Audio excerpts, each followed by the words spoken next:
मुंबई के Vikhroli park site इलाके में 13 वर्षीय नाबालिग लड़की से दुष्कर्म का मामला तूल पकड़ता जा रहा है।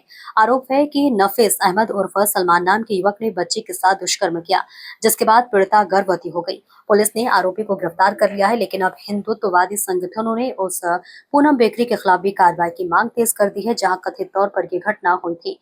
आज बीजेपी नेता किरीट सौम्या ने विक्रोली पार्क साइट स्थित पूनम बेकरी का दौरा किया। इस दौरान उनके साथ पुलिस और मनपा अधिकारियों के अलावा बड़ी संख्या में हिंदुत्ववादी संगठन के कार्यकर्ता मौजूद रहे। किरीट सोमैया ने आरोप लगाया है कि बेकरी मालिक की भूमिका की भी जांच होनी चाहिए और अगर बेकरी अवैध है तो उस पर बुलडोजर कार्रवाई की जाए। उन्होंने कहा कि मनपा प्रशासन जल्द इस मामले में कार्रवाई करेगा। जी पाहणी करण्यासाठी आला होता, याच ठिकाणी हे क्रौर कृत्य घडलेलं होतं। आता तुमची नेमकी काय मागणी आहे? काय तुम्हाला या ठिकाणी अनधिकृत आढळलेलं आहे? इथल्या नागरिकांनी मला सांगितलं, घरच्यांनी सांगितलं की त्या मुलीला पळवून जबरदस्ती दादागिरीने पाठच्या दारातून बेकरीत नेण्यात आलं।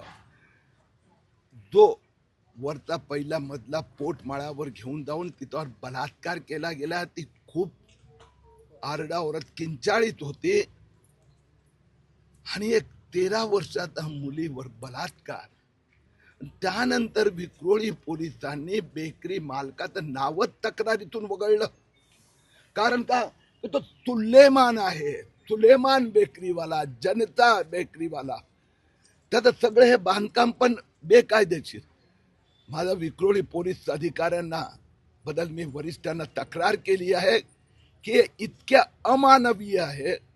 13 वर्षाच्या मुलीवर बलात्कार त्या बेकरीचा मालकाचा आशीर्वादाने होतोय आणि तो बेकरीचा मालिक तो सुलेमान हे ते कोणी इरफान या सगळ्यांवर कारवाई आजच्या आज करावी लागणार आणि बेकरी अनधिकृत आहे त्यात